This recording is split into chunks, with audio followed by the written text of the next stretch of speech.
हाँ, हरिओम बेटा। देखिए, आपने भी गीता का ही प्रश्न पूछा है। ठीक है, गीता पर पूछते हो, अच्छा है। इसका महत्व, इसका विवेक आपके अंदर खुलेगा, आप समझेंगे इसको। आपका प्रश्न है कि गीता पर हाथ रख करके कसम खाते हैं और झूठी कसम खाई तो क्या होगा।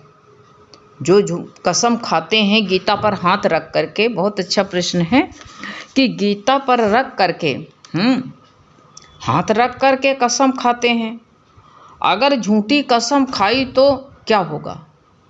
झूठी कसम, देखो झूठ झूठ होता है। एक इंसान अनजान में झूठ बोल देता है।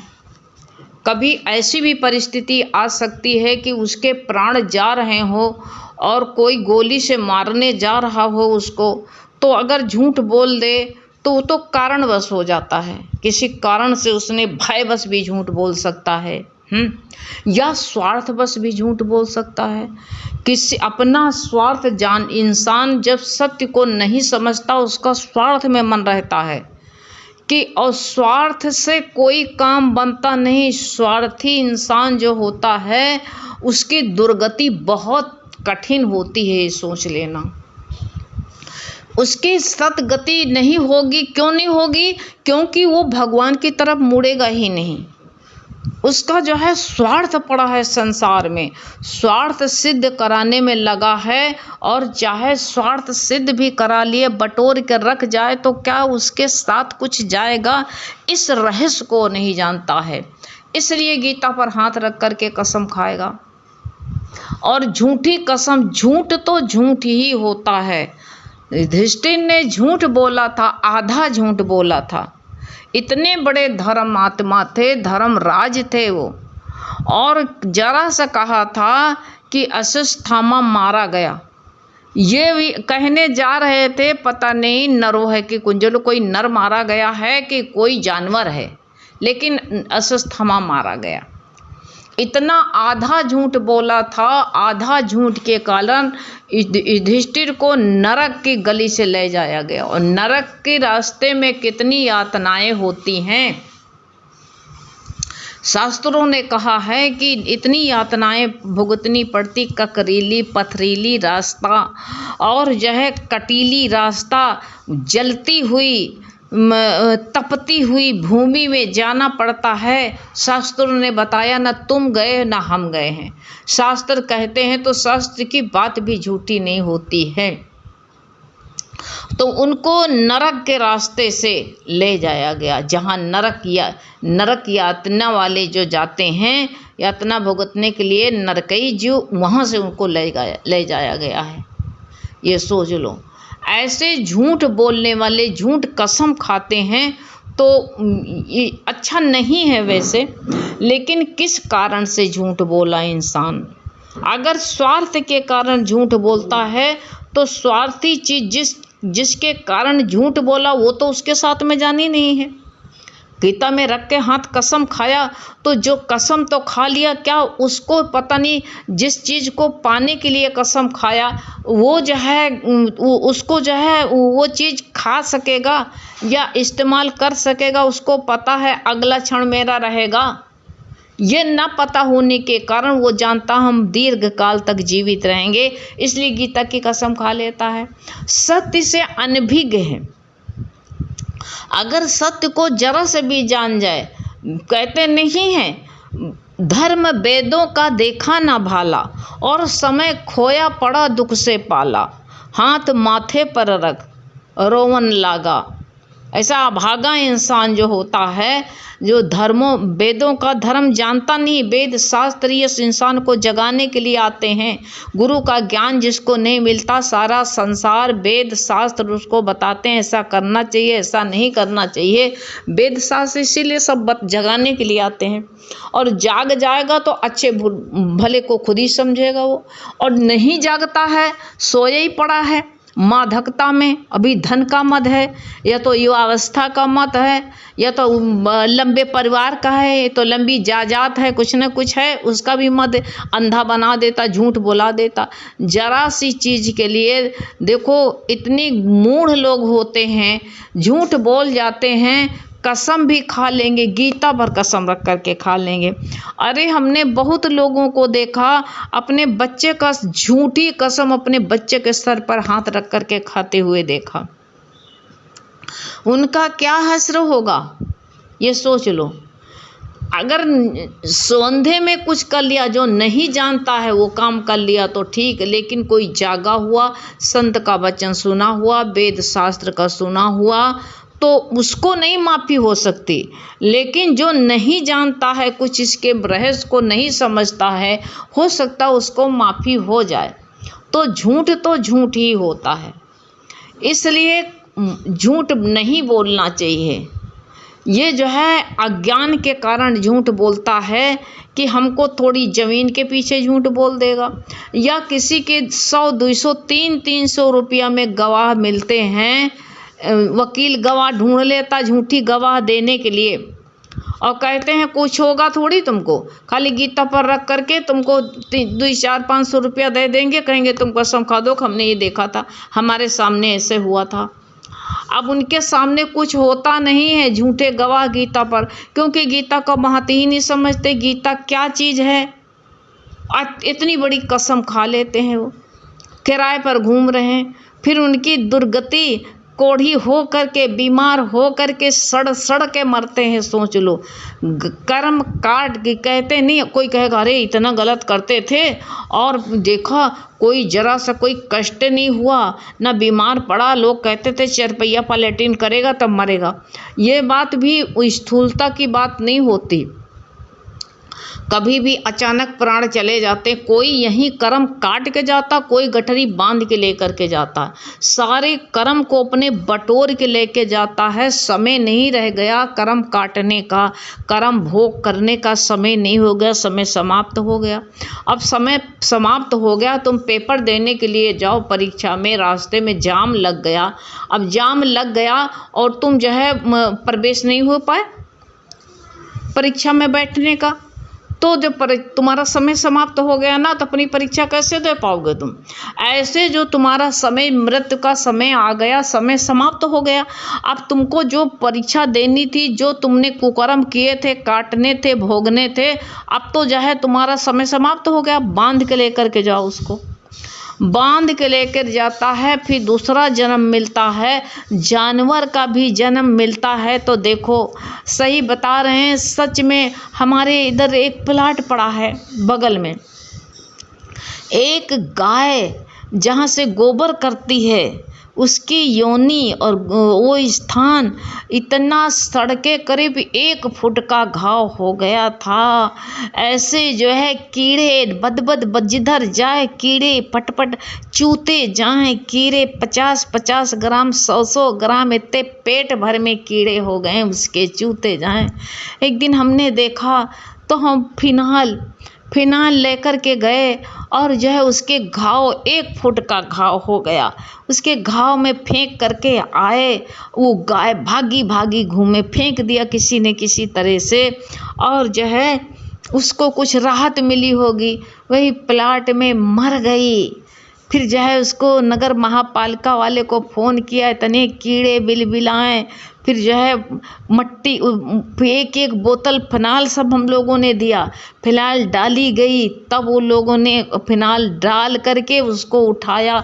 जानवर की योनि में भी फुर्सा ये अपने पाप कर्म वहाँ से तो बांध के ले आए, पशु योनि में गए तभी भी कर्म इतने कठिन रहते हैं कि उस योनि में भी कीड़े पड़ते हैं। इंसान जानता है कि हम गुनाह करके बच जाएंगे, कोई बचता नहीं बेटा। कसम खाने दो, बहुत बावला है, लेकिन अगर अनजान में कसम खा लिया, हाँ, कभी देखते हो जानवर के कीड़े पड़े रहते, लंगड़ाता। कुत्ते की योनि भी मिलती, देखा कुत्ते के सर में कीड़े पड़ जाते हैं, कैसे भागा भागा घूमता है, सारे शरीर में कीड़े। तो ये आज का थोड़ी अगले जन्म का पाप होता। कुत्ते की योनि भी बेचैन नहीं मिलती कि पढ़ के सोएं। लोग कहते कुत्ता होते तो पढ़ के सोते, खाने के लिए कोई चिंता न रहती। अरे हमको भगवान इससे अच्छा पशु बना देता। अरे पशुओं से पूछो जाए कितनी दुर्दशा होती। ठंडक होता, शीत लहर चलती है, पानी बरसता है, कांपते रहते हैं लोग। जानवर, भाग्यशाली जानवर होते जो उनके बैठने के लिए, ठंडक से बचने के लिए उसमें भी भाग लगता है। लोग उसको छप्पर बना देते, बैठने के इंतजाम कर देते। नहीं, सड़क पर सारे जानवर ठिठुरते रहते हैं।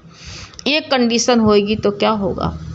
इसलिए झूठ का सहारा नहीं लेना चाहिए। झूठ झूठ होता है और सत्य सत्य होता है। तो इसलिए, और जो दूसरा एक पहलू ये होता है, दूसरा पहलू ये है कि अगर मान लो अनजान में इसका महत्व नहीं समझता था, गलती हो गई, झूठ बोला तुमने, झूठ गलती हो गई, तब उसको भगवान की शरण ले लेना चाहिए। और भगवान की शरण ले करके, जैसे सात्विक जब भगवान की शरण लेता है तो अर्जुन के मन में कितना बड़ा वैराग्य आता है। उसको कुछ भी नहीं अच्छा लगता है।